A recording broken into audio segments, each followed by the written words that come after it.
उत्तर प्रदेश में अवैध घुसपैठ करने वाले विदेशी मुसलमानों की अब खैर नहीं है। योगी का प्लान रेडी है और उस पर एटीएस ने ताबड़तोड़ एक्शन शुरू कर दिया है। विदेशी मुसलमानों में खलबली मची है। यूपी एटीएस ने ऐसे 3000 विदेशी मुसलमानों की पहचान की है जो सुरक्षा के लिए बड़ा खतरा है। ये कैसे और किस कॉरिडोर से भारत में घुसे और फिर कहां क्या अपराध किया, इसकी पूरी रिपोर्ट योगी के पास है। न सिर्फ इन विदेशी मुसलमानों पर बल्कि उन्हें पनाह देने वालों पर भी बाबा का बुलडोजर एक्शन कभी भी हो सकता है। योगी का एक्शन और पूरा प्लान इस रिपोर्ट में।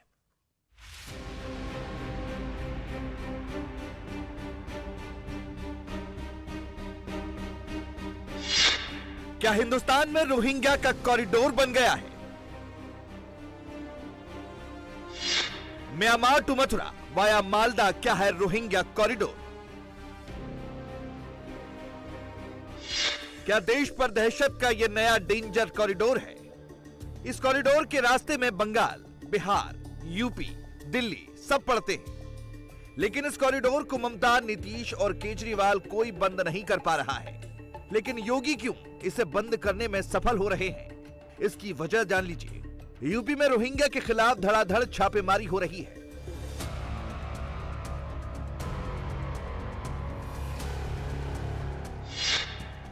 गाजियाबाद, बुलंदशहर, मथुरा, आगरा, सहारनपुर में ताबड़तोड़ छापे डाले जा रहे हैं। ये तस्वीरें गाजियाबाद के लोनी इलाके की हैं, जहां हाजी अनीस अहमद के मकान पर कई साल से रोहिंग्या किराएदार थे। एटीएस ने जब इस मकान पर छापा मारा तो वहां रहने वाले रोहिंग्या भागने लगे। एटीएस के साथ गाजियाबाद थाने की पुलिस भी थी, उन्हें दौड़कर दबोच लिया गया। यहां से पकड़े गए रोहिंग्याओं में मोहम्मद जहांगीर, अब्दुल शकूर, शमसुल आलम और नूर फातिमा को जेल भेज दिया गया है। मकान मालिक हाजी अनीस भी फरार है। उस पर बिना किसी वेरिफिकेशन के रोहिंग्याओं को किराए पर घर देने का आरोप है। जो सामने आप मकान देख रहे हैं, ये मकान हाजी अनीस अहमद का ये मकान है। काफी पुराना मकान है और यहाँ पर बताया जा रहा है काफी समय से ये चारों लोग जो हैं, मोहम्मद जागीर, अब्दुल शकूर, शमसुल आलम और नूर फातिमा, इस मकान के अंदर रह रहे थे। जब इनसे यूपी एटीएस और पुलिस ने पूछताछ की तो पूछताछ में इन्होंने ये चौंकाने वाला खुलासा किया कि इनके पास बर्मा का पहचान पत्र है। इसी तरीके से न केवल गाजियाबाद, हापुड़ के अलावा अलीगढ़, मथुरा, कई जगह पर यूपी एटीएस ने छापेमारी करके 73 रोहिंग्या मुसलमानों को गिरफ्तार किया है, जो अलग अलग सालों में सीमा पार करके गलत तरीके से भारत के अंदर रह रहे थे। फिलहाल जो ये चारों लोग हैं, इन्हें गिरफ्तार कर लिया गया है। जिनका ये मकान है हाजी अनीस, वो फिलहाल यहाँ पर मौजूद नहीं है। उनसे भी पूछताछ की जा रही है, क्योंकि बिना वेरिफिकेशन के, बिना डॉक्यूमेंट्स के इन रोहिंग्याओं को मकान किराए पर दिया हुआ था। हापुड़ और अलीगढ़ में भी रोहिंग्या के खिलाफ ऑपरेशन जारी है। हापुड़ में एटीएस ने धौलाना क्षेत्र के शेखपुर खिचरा गांव में छापेमारी की, जहां 16 लोगों को गिरफ्तार किया गया। इनमें 12 रोहिंग्या और 4 अवैध बांग्लादेशी हैं। यहां भी जावेद नाम के एक मुस्लिम ने इन्हें किराए में घर दिया था।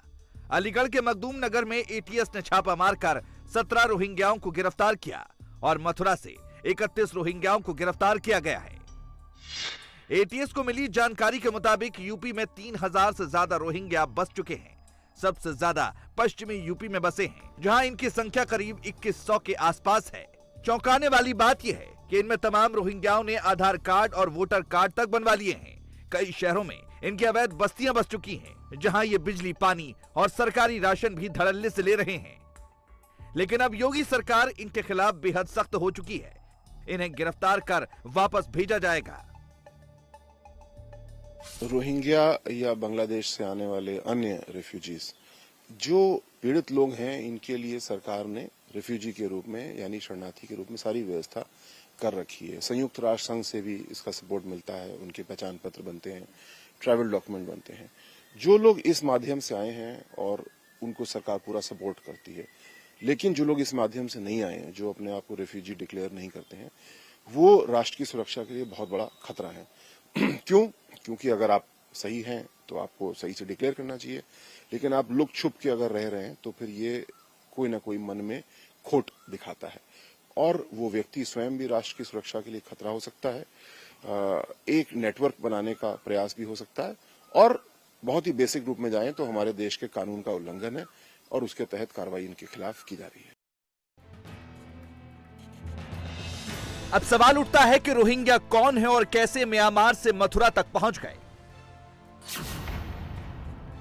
रोहिंग्या म्यांमार के रखाइन प्रांत के मूल बाशिंदे हैं। इस्लाम धर्म को मानने वाले रोहिंग्याओं ने जब म्यांमार के बौद्ध मतावलंबियों पर हमले शुरू किए तो 2017 में वहां के सैन्य अधिकारियों ने इनकी नागरिकता छीन ली। उसके बाद रोहिंग्याओं ने म्यांमार से भागना शुरू किया। भारत में एंट्री के लिए रोहिंग्या म्यांमार से पहले बांग्लादेश आते हैं, फिर वहां कुछ दिन रुकते और हिंदी बोलने की प्रैक्टिस करने के बाद पश्चिम बंगाल में एंट्री लेते हैं। खुफिया सूत्रों के मुताबिक इस वक्त सबसे ज्यादा रोहिंग्या मालदा बॉर्डर से एंट्री लेते हैं, जो बांग्लादेश बॉर्डर से सटा हुआ है और मुस्लिम बाहुल्य होने के चलते वहां रोहिंग्याओं को छुपने में आसानी होती है।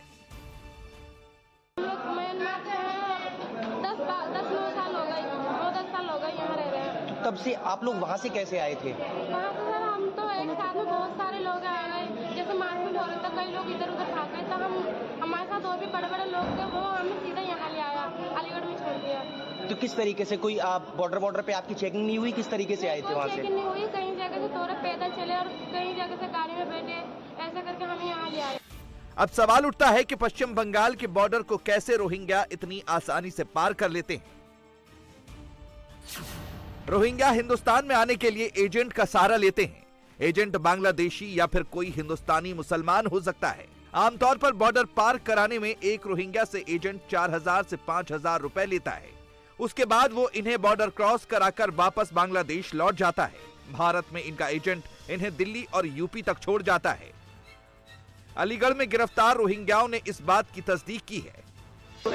यहाँ पे पहले तो 300 लोग था, 300 फैमिली था, अब 22 फैमिली हो गया। यहाँ पे पूछताछ कर रहा था आधार कार्ड के बारे में।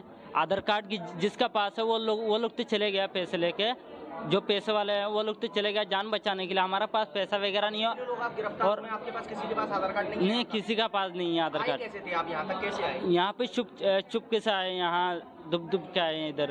बॉर्डर पे सिक्योरिटी ने आपको रोका होगा? नहीं, रात में से चुपके से निकल के आया, कोई किसी को मालूम नहीं पड़ा। और दलाल वाला लेके आया था। मैं तो छोटा था उस टाइम, में 55 में आ गया था, 7 साल था मैं, तो मुझे कुछ मालूम नहीं था, तो मुझे मम्मी ऐसे लेके आया। तो 15 साल भी हो रहा, किसी को 11 साल हो रहा, किसी को 10 साल हो रहा, किसी को 8 साल हो रहा है। तो आए किस तरीके से थे? आए थे वो बॉर्डर क्रॉस करके आया था। चोरी से बॉर्डर? हाँ, वो भी बॉर्डर क्रॉस पकड़ता है। आर्मी ने कभी रोका नहीं है आपको? ना, रोका ना है। कितने साल हो गए आया था सर, अब मेरा तो 10 साल से ज्यादा हो रहा है। अब कितने लोग पकड़े हैं पुलिस ने? अभी तो 22 फैमिली से ज्यादा पकड़ा है। हाँ, कितने लोग होंगे?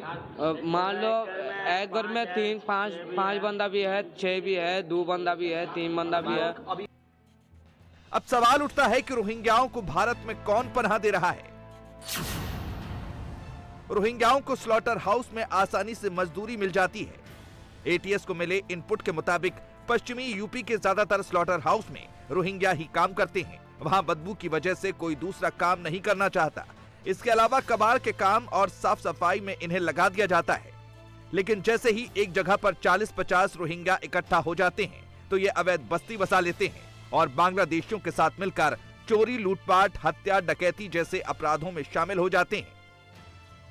लेकिन अब इनके बारे में बेहद खतरनाक बात पता चली है। भारत में प्रतिबंधित संगठन पीएफआई और पाकिस्तान की खुफिया एजेंसी आईएसआई रोहिंग्याओं को अपने फायदे के लिए इस्तेमाल कर रहे हैं। खुफिया सूत्रों के मुताबिक पीएफआई रोहिंग्याओं को कर्नाटक में दिहाड़ी मजदूर के तौर पर बसा रहा है, उनका आधार कार्ड बनवाने में मदद कर रहा है, जबकि आईएसआई उनकी गरीबी का फायदा उठाकर उन्हें आतंक के रास्ते पर झोंक रहा है। उन्हें पाकिस्तान के आतंकी कैंपों में ट्रेनिंग दी जा रही है।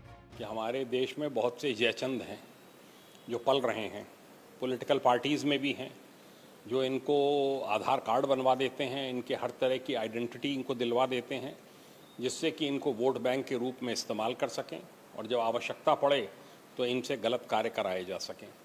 ऐसे लोगों के ऊपर भी कार्रवाई मैं समझता हूँ होनी चाहिए, जो कि वोट बैंक के ऊपर वोट बैंक की राजनीति कर रहे हैं, अपीजमेंट की राजनीति कर रहे हैं और ऐसे लोगों को संरक्षण प्रदान कर रहे हैं। ये वो लोग हैं जिनका इस देश में वो यहाँ ना तो यहाँ पैदा हुए हैं, ना उनका यहाँ से कोई लगाव है। इसलिए किसी भी विध्वंसक कार्रवाई में, गतिविधि में आसानी से सम्मिलित हो सकते हैं। ये बहुत डेंजरस फिनोमेना है हमारे कंट्री के लिए और इस पर जितनी सख्ती की जाए उतनी कम है। आरोप है कि जम्मू कश्मीर के कई आतंकी हमलों में रोहिंग्याओं की मिली भगत रही है। जम्मू में रोहिंग्याओं के जो कैंप हैं, उनमें आतंकवादियों को पनाह देने का भी आरोप है। रोहिंग्या जो लोग हैं बर्मा से आए हैं और इलीगल तरीके से, गैर कानूनी तरीके से जम्मू के अंदर यहाँ कॉलोनियां बना के बैठे हैं। आईएसआई और आतंकी संगठन इन लोगों की गरीबी गुर्बत का नाजायज फायदा उठाकर इनको पैसे देकर इनको आतंकवादी गतिविधियों में शामिल कर सकते हैं। कुछ महीने पहले जम्मू के सुंजवा में जो आतंकवादी हमला हुआ था, सुरक्षा एजेंसियों का मानना है कि जो आतंकवादी यहाँ रैकी करने के लिए आए थे वो रोहिंग्या कैंपों के अंदर रहे थे। जम्मू कश्मीर असेंबली में मुद्दा गूंजा था, हवाला के जरिए पैसा यहाँ भेजा जा रहा है कि रोहिंग्या जो नौजवान हैं उनको आतंकवाद में शामिल करो, उनको आतंकवादियों की जैसे ट्रेनिंग दी जाए, यहाँ नशे की स्मगलिंग हो, जो नारकोटिक ड्रग्स हैं उनके नशे के धंधे में इन लोगों को लगाया जा रहा है। जितना भी गैर कानूनी काम है, असामाजिक काम है, उनके अंदर इन लोगों की कहीं ना कहीं इन्वॉल्वमेंट नजर आ रही है। इंडिया टीवी हर वक्त हर जगह डाउनलोड करने के लिए सर्च करें India TV news Google play store या ऐप स्टोर पर।